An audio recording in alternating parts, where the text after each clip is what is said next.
சிவசிவ திருச்சிற்றம்பலம். எல்லாம் வல்ல கருணையே வடிவான பார்வதி பரமேஸ்வருடைய திருவருளால திருநாவுக்கரசருடைய குருவருளாலும் மீண்டும் இறையொரு தேடி பகுதியில் உங்களை எல்லாம் சந்திக்கிறதுல பெருமகிழ்ச்சி அடைகிறேன்.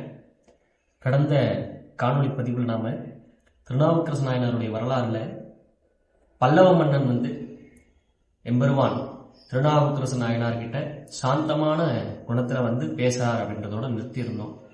அதனுடைய தொடர்ச்சி இந்த பகுதியில் நம்ம பார்க்க போறோம். அந்த பல்லவ மன்னனாகப்பட்டவர் நாவுக்கரசர்கிட்ட ஐயா மருள் நீக்கியாரே அப்படின்னு சொல்லிட்டு பேச ஆரம்பிக்கிறார்.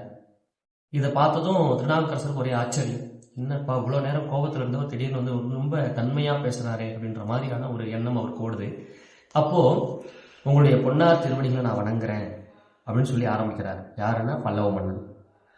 அப்போ சொல்ற, எவ்வளவு கஷ்டங்களை உங்களுக்கு கொடுத்தோம், அந்த கஷ்டங்களை எல்லாம் மழை போல வந்த கஷ்டங்களை எல்லாம், அந்த துன்பங்களை எல்லாம் பனி போல உங்களுடைய அந்த சிவநாமத்தால கரைந்து போச்சே. அப்பேற்பட்ட அந்த சிவம்தான் பெருசுன்னு எனக்கு மனசுல தோன்ற ஆரம்பிச்சிருச்சு. ஆகையினால நானும் சைவத்தை தழுவுறேன் அப்படின்னு சொல்லி அவரு மகாராஜாவாகப்பட்ட பல்லவ மன்னன் நம்ம நாவுக்கரசர்கிட்ட சொல்லும்போது நாவுக்கரசருக்கு அளவு கடந்த மகிழ்ச்சி ஏற்படுது. அதன் காரணமா இது நீங்க குணம் மாறினதுக்காக, இந்த மனம் மாறினதுக்காக ஒரு நினைவு சின்னம் நீங்க ஏற்படுத்தணும் அப்படின்னு சொல்லி நாவுக்கரச பெருமான் கேட்கிறாரு. அதுக்கு என்ன செய்யணும்னு சொல்லுங்க, நான் செய்ய தர்மசேனரே அப்படின்னு சொல்லி அவர் கேட்கிறாரு. கேட்கும்போது நம்ம திருவதிகையிலேயே குணம் மாறியதால், அதாவது பல்லவ மன்னனுடைய குணம் மாறியதால் குணபதீஸ்வரம் அப்படின்னு ஒரு சிவாலயத்தை நீங்க ஸ்தாபிதம் பண்ணணும் அப்படின்னு சொல்லி நாவுக்கரச பெருமான் கேட்க, அதுக்கு அப்படியே ஆகட்டும்னு சொல்லி பல்லவ மன்னனும் ஒப்புக்கொண்டு அந்த திருவதிகை சிவாலயத்துக்கு, வீரட்டானேஸ்வரர் சிவாலயத்துக்கு குறைந்தபட்சம் ஒரு 1/2 கிலோமீட்டருக்குள்ளாரையே ஒரு சிவாலயத்தை நிறுவுறாரு. அங்க இருக்க அந்த சுவாமி பேர் குணபதீஸ்வரர். அந்த ஆலயத்துக்கு பேர் குணபதீஸ்வரம். என்ன காரணம்னு இப்ப சொன்னோம் இல்லைங்களா? பல்லவனுடைய குணம் மாறியதால் அந்த ஆலயம் குணபதீஸ்வரம்னு இருக்கு. இன்னைக்கும் அந்த கோவில் இருக்கு. பல பேருக்கு அந்த கோவில் அங்க இருக்கிறதே தெரியாது. திருவதிகை அப்படின்னாலே வீரட்டானேஸ்வரர் மட்டும்தான் ஞாபகத்துக்கு வரும். குணபதீஸ்வரர்னு அங்க ஒரு சிவாலயம் இருக்கு. அந்த சுவாமியும் 16 பட்டைகளோடையே காட்சி கொடுப்பார். இப்படி வீரட்டானேஸ்வரர் கோயில் சுவாமி 16 பட்டைகளோட இருப்பாரோ, அதே போல அந்த குணபதீஸ்வரர் சுவாமி 16 பட்டைகளோட இருப்பார். உள்ளார பெரும்பாலும் பெரிய சன்னதிகள் கிடையாது. சுவாமி அம்பாளா இருக்கக்கூடிய சௌந்தராம்பிகை, அவளுக்கு எதிரில் நம்ம ஸ்ரீதேவி பூதேவியோட ஆதிசேஷன் மேல உட்கார்ந்த குளத்துல மகாவிஷ்ணு இருப்பார். அது தவிர்த்து விநாயகர், நந்தி, அவ்வளவுதான். மற்ற பரிவார தெய்வங்கள் எதுவும் பெருசா இருக்காது. பிராகாரத்தில் இருக்கக்கூடிய கோஷ்டமூர்த்திகள் எல்லாமே சுதை சிற்பங்களா இருக்கும். தட்சிணாமூர்த்தி, பிரம்மா, மகாவிஷ்ணு இவங்கெல்லாம் சுதை சிற்பங்களா இருப்பாங்க. அந்த அற்புதமான கோவிலை பல்லவ மன்னன் நிறுவுறார். அதற்கப்புறம் நன்றி சொல்லிட்டு நாவுக்கரச பெருமான் தன்னுடைய ஆலய பயணங்களை தொடர்றார். அப்பதான் முதல்ல தூங்கானை மாடம் அப்படின்ற கோவிலுக்கு போறார். அந்த தூங்கானை மாடத்துல போயிட்டு அங்க இருக்கக்கூடிய எம்பெருமான வழிபாடு பண்றாரு. அப்போ தேவலோகத்துல இருந்து 2 பூதகணங்கள் இறங்கி வருது. அந்த பூதகணங்கள் இறங்கி நாவுக்கரச பெருமானுக்கு 2 தோள்கள்லையும், வலது தோல்லையும் இடது தோல்லையும் சூல ரிஷப முத்திரைகள் சொல்லக்கூடிய திரிசூலம், அதாவது மூவிலை சூலத்தையும், ஒரு பக்கம் இடபம் அப்படின்னு சொல்லக்கூடிய நந்தியம் பெருமானுடைய அந்த உருவத்தையும் 2 தோல்லையும் முத்திரைகளா கொடுத்துட்டு போகுது. சூல ரிஷப முத்திரைகள் கொடுத்துட்டு போகுது.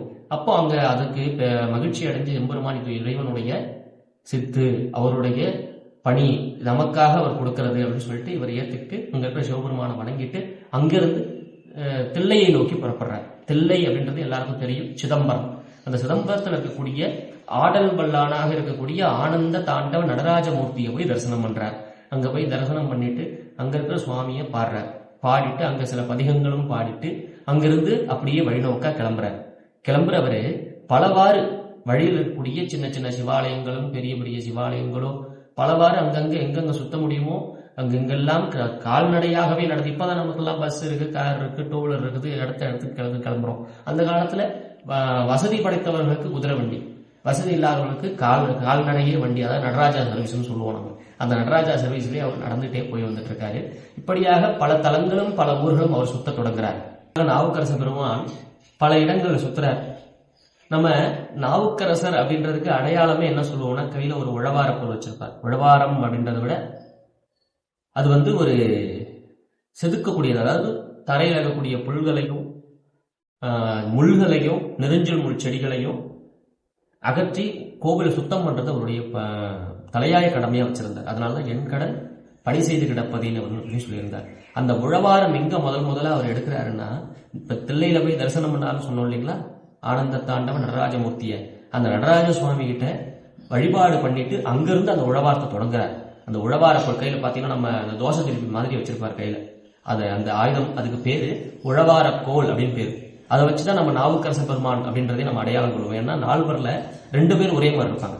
மணிவாசக பெருந்தகையும் அதாவது மாணிக்க வாசகரும் திருநாவுக்கரசரும் ஒரே மாதிரி இருப்பாங்க. 2 பேரும் மொட்டை அடித்து தலையில ருத்ராட்சம் தாங்கி உடம்புல ருத்ராட்சம் தாங்கி 2 பேருமே காவி சாட்டிக்கிட்டு இருப்பாங்க. அதனால 2 பேருக்குமான வித்தியாசம் தெரியாது. நாவுக்கரச பெருமான் கையில உழவார கோலோடையும் நம்ம மணிவாசக பெருந்தகை கையில திருவாசக ஏடுகளோட நிற்பார். அதை வச்சுதான் நம்ம இவர் 2 பேருக்கான வித்தியாசமே காண்பாங்க பல பேர். அதுல இந்த நம்ம நாவுக்கரச பெருமான் அங்க ஒரு குறுந்தொகை பாடல் ஒன்று பாடுறார். அது பெரும்பாலும் எல்லாரும் கேட்டிருக்கக்கூடிய ஒரு பாடல். அதாவது அன்னம்பாளிக்கும் தில்லை சிற்றம்பலம் அப்படின்னு சொல்லுவாங்க. நம்ம பெரும்பாலும் பெரிய கோயில்கள்ல இந்த மாகேஸ்வர பூஜை அப்படின்னு ஒன்று நடக்கும். அந்த மாகேஸ்வர பூஜை என்னன்னா, மகேஸ்வரனுக்கு பூஜை முடிச்சுட்டு மக்களாகக்கூடிய நமக்கெல்லாம் சேர்த்து அந்த உணவு படைக்கிற நிகழ்ச்சிக்கு பேரு மாகேஸ்வர பூஜைன்னு பேரு. அப்போ இந்த பாடல் பாடுவாங்க, அன்னம்பாளிக்கும் தில்லை சிற்றம்பலமே அப்படின்னு சொல்லி அந்த பாடலை அங்க பாடுறாரு. அங்க பாடிட்டு அங்கிருந்து அந்த உழவாரத்தை தொடங்குறாரு. அந்த உழவார கோலோட அவர் எங்கெங்கெல்லாம் சிதிலமடைந்த சிவாலயங்கள் இருக்குதோ, ஆலயங்கள் இருக்குதோ, அங்கெல்லாம் மக்கள் வழிபாடு, தாம் போய் வழிபாடு பண்றது பெரிய விஷயம் கிடையாது, மற்றவர்கள் எல்லாம் வழிபாடு பண்றதுக்கு நாம எந்த அளவுக்கு அங்க ஏற்பாடுகள் செய்யறோமோ அதுதான் சிவத்தொண்டு அப்படின்னு சொல்லிட்டு ஆலயங்கள் முழுக்க அவர் சுத்தம் பண்ண கிளம்புறாரு. அதாவது அதுக்கு பேர் தான் உழவார திருப்பணி அப்படின்னு சொல்லி ஆரம்பிக்கிறார். உழவாரம் கண்ட முதல் ஞானி நம்ம திருநாவுக்கரச பெருமான் தான். அதனால்தான் உலகேத்தும் உழவார படையாளி அப்படின்னு அவரை சொல்லுவாங்க. அப்பேற்பட்ட பேருக்கும் புகழுக்கும் பாத்திரமான ஒரே நபர், ஒரே ஒரு அருளாளர், ஒரே ஒரு பரந்த மேனி அருள் கொண்ட ஒரு சிறந்த மாமனிதர் அப்படின்னு சொல்லக்கூடிய அந்த நாவுக்கரச பெருமான் அந்த உழவாரத்தை அன்றிலிருந்து தொடங்குறார். எங்கிருந்து? தில்லை சிதம்பரத்திலிருந்து தொடங்குறார். அங்கிருந்து ஒவ்வொரு ஆலயங்கள் தோறும் அவர் உழவார பணியை செய்ய ஆரம்பிக்கிறார். சுவாமியை தரிசனம் பண்றார். மற்ற இடத்துல எல்லாம் நாம போய் மூலஸ்தானத்துல இருக்கிற சாமி போய் தரிசனம் பண்ணுவோம். ஆனா அவர் என்ன பண்றாருன்னா, அங்கங்க உழவாரம் பண்ணும்போது அந்த மூல மூர்த்தியே அந்த சுவாமியை அவர்கிட்ட நேராவே ஓஹோ நீ இதை பண்றியா, சரிவா, அவனுக்கு கஷ்டம் கொடுக்கூடாது, நானே நேர்ல காட்சி கொடுத்தேன் அப்படின்னு சொல்லி சுவாமியே அங்கங்க நேர்ல காட்சி கொடுக்குறாரு. இப்படியாக அவர் பல யாத்திரைகளும் பல தல யாத்திரைகள் தொடங்குறாரு. அங்கிருந்து போகும்போது இடையில சைவத்துல இன்னொரு பெரிய ஞானி ஒருத்தர் இருக்கார். நம்ம நாவுக்கரச பெருமானுக்கு அப்பர்னு பேர் கொடுத்தவரே அவர் தான். என்னுடைய அப்பா வயசுல இருக்கீங்களே அப்பரே அப்படின்னு சொல்லி அழைத்தவர் யாருன்னு சொன்னா, ஞான குழந்தையாகவும் காழி வள்ளலாகவும் இருக்கக்கூடிய திரு ஞான சம்பந்த பெருமான். அம்பாள் அதாவது சீர்காழியில பிறந்து அந்தர குலத்துல பிறந்து அன்னை திரிபுர சுந்தரியாகக்கூடிய ஆதி பராசக்தி கிட்டேயே ஞானப்பால் குடித்து, அந்த பால் குடித்தது எப்படி, அந்த யார் உனக்கு பால் கொடுத்தான்னு கேட்கும்போது, தோடுடைய செவியன் விடை ஏறியோர் தூவென் மதிசூடி காடுடைய சுடலை கொடி பூசியன் உள்ளம் கவர்கல்வன் ஏடுடைய மலரால் உனைநான் பணிந்தேத்த பீடுடைய பிரமாபுரம் மேவிய பெருமான் இவன் என்றே அப்படின்னு சொல்லி கை காமிச்சவர். அதாவது வெள்ளி அந்த வெள்ளையாக கூடிய நந்தி வாகனத்தின் மேல அழகா உட்கார்ந்து தலையில சந்திரப்பிறை அணிந்திருக்கக்கூடிய, காதல சங்கு அணிந்திருக்கக்கூடிய அந்த சங்கரனி, அந்த மான்மழு எந்தக்கூடிய உண்மையை இடபாகத்துல வைத்திருக்கக்கூடிய அந்த சுவாமி தான் வந்தாரு. அந்த அவருக்கு பக்கத்துல இருந்த அந்த அன்னை தான் பால் கொடுத்தாங்க எனக்கு, அதை தான் நான் குடிச்சேன் அப்படின்னு சொல்லி அற்புதமா 9 வயசுலயே ஒரு பதிகம் பாடிய ஒரு பெரும் குழந்தை, முருகப்பெருமானுக்கே அந்த அவதாரமே அவரே அப்படின்னு சொல்லிட்டு சொல்லக்கூடிய அளவுக்கு பிறந்த ஒரு ஞான குழந்தை. அந்த குழந்தை அவர் சந்திக்கிறார். அந்த சந்திப்பு எப்படி இருந்தது அப்படின்றத பத்தி அடுத்த காணொலியில் நம்ம பார்க்கலாம். சிவசிவ திருச்சிற்றம்பலம்.